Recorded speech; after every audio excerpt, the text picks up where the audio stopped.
Hey guys, it's MacTech Genius, and today we're taking a look at the Blackvue DR750S installed on the new Tesla Model 3. The 750S records full 1080p front and back, with 60 frames per second recording on the front unit. I previously did an in-depth review of the DR750S. You can find a link to that in the description box. I had the 2-channel version installed. As you can see, the dashcam does a great job blending into the Tesla interior. The rear unit is mounted at the bottom of the rear window, which is super long on the Tesla Model 3. You have two options for the installation. I opted for a Pro install from Calibred Customs.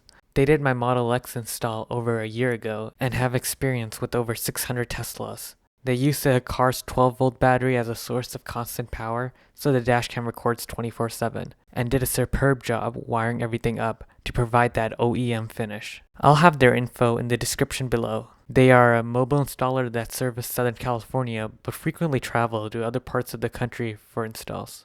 The alternative option is using the Power Magic battery. If your car is leased or you can't get a professional install, this is an alternative option for powering the dashcam. The Power Magic battery simply connects to the car's cigarette lighter socket and dashcam. It has a 12-hour battery and can also power Wi-Fi hotspots via USB for the Blackvue cloud feature. Hence, your camera records while you drive, and the Power Magic Pro adds an additional 12 hours of parking mode, so your dashcam can record while it's parked.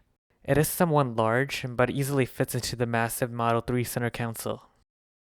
So they started the install from the rear. I was told the installation is much more complex compared to these S and X, since these cars are built significantly better. The only way to run wires without interfering with the airbags is to remove the panels, which isn't mandated on the S or X.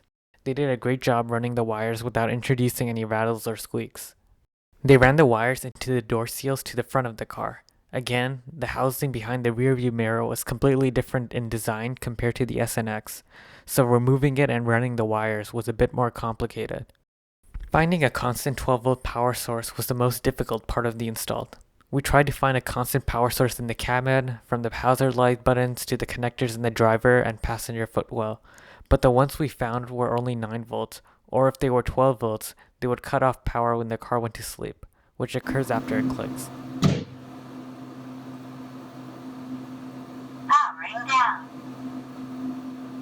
So our remaining option was to wire directly to the 12-volt battery in the front, which was easier than expected. At the top left corner of the passenger footwell behind the carpet, there is an opening with cables leading to the front. We simply use that opening to run an extra cable to the battery. No drilling or splicing of cables needed. Everything on the 3 is closer together, so we simply grab the wire. Since we wired directly to the battery, we also use a 5-amp inline fuse. I also had them add a source of constant power to the glove box to power my mobile hotspot for the Blackvue cloud feature that allows me to view live and recorded footage anywhere.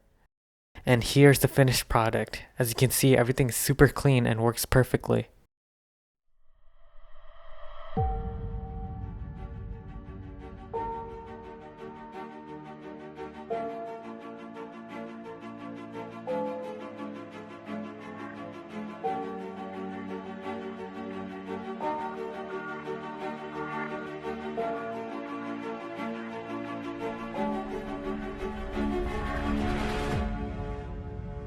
I'll have information about the dashcam, the cloud features, and pricing for everything I used in the description below. Please let me know if you have any questions, and if you're interested in a professional install, be sure to reach out to Calibred Customs. And I'll close off with some of the dashcam footage captured on the 3.